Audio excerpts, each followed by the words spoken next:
Muntik ko na ngang makalimutan yung pagpapaprint ng congratulatory sticker para sa Manny Garland ni Manang Inday for tomorrow. Buti na lang talaga at na-remind ako ni Crisel, as in super makakalimutin ko talaga. So dito na lang kami nagpa-print, malapit lang naman to sa boarding house nila Crisel, walking distance lang yung layo.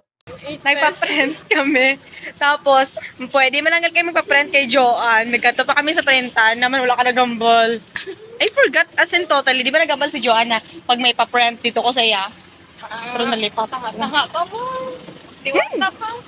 Pagkatapos nga magpa-print ay bumalik na kami kina Crisel kasi itatapal ko na yung pinaprint kong congratulatory sticker doon sa may Manny Garland kasi nung nakaraan pa yung sticker na yan. So anyways, ito palang Manny Garland ay galing to sa aming pinsan na si Bras Banite. So anyways, matapos kong ang lagyan ng panibagong congratulatory sticker, yung Manny Garland ay syempre tinry ko muna sa sarili ko. Kasi sabi ko magpa-practice na rin ako at baka sa susunod after 3 years ko makapag-graduate na ako, ay baka mayroon din akong ganito. Tapos sabi pa ni Crisel, hati daw kami kung may matatanggap ako sa aking graduation day in the future. Pero okay lang naman kung wala, importante ay nandun sina mama at saka makapag-graduate ako. So after that, pumunta ako ng terminal kasi susundin ko si Pao. Hi! Pagkatapos sa terminal ay dumaretso na rin naman kami sa may Rob guys kasi kumain kami ng dinner, and after that ay pumunta kami sa may Watsons kasi may bibilin daw sinang Karen. At nakita ko rin pala dito yung product na unang pinurchase ko nung nag-Watsons ako. As in the very first time in my life na bumili ako ng product sa Watsons.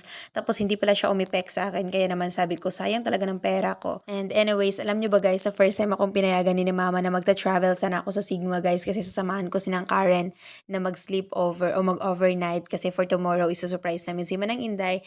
Isusurprise na si Manang Inday na umuwi siya for graduation ng aking sister. But nag-change yung plan, instead na ako yung pumunta sa Sigma, ay siya dito yung pumunta sa Rojas City kasi may pipikapin pa kami guys na flower.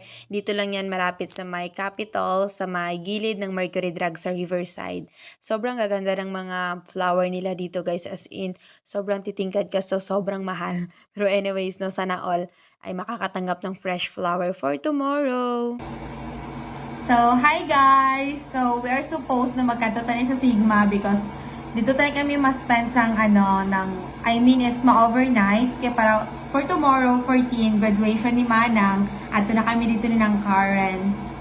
And, nabayaan kami guys ang bus. That's why we ended up here sa Capiz Lodge. First time ko makakadto din sa sa listening a place, pero okay lang yan. So dahil first time namin dito sa lugar na to ay syempre binangil namin yung katre doon sa door kasi konting kaluskos lang ay nagigising kami. Mas maganda na yung safe kami. So anyway, before anything else, in skincare kami para glowing kami for tomorrow.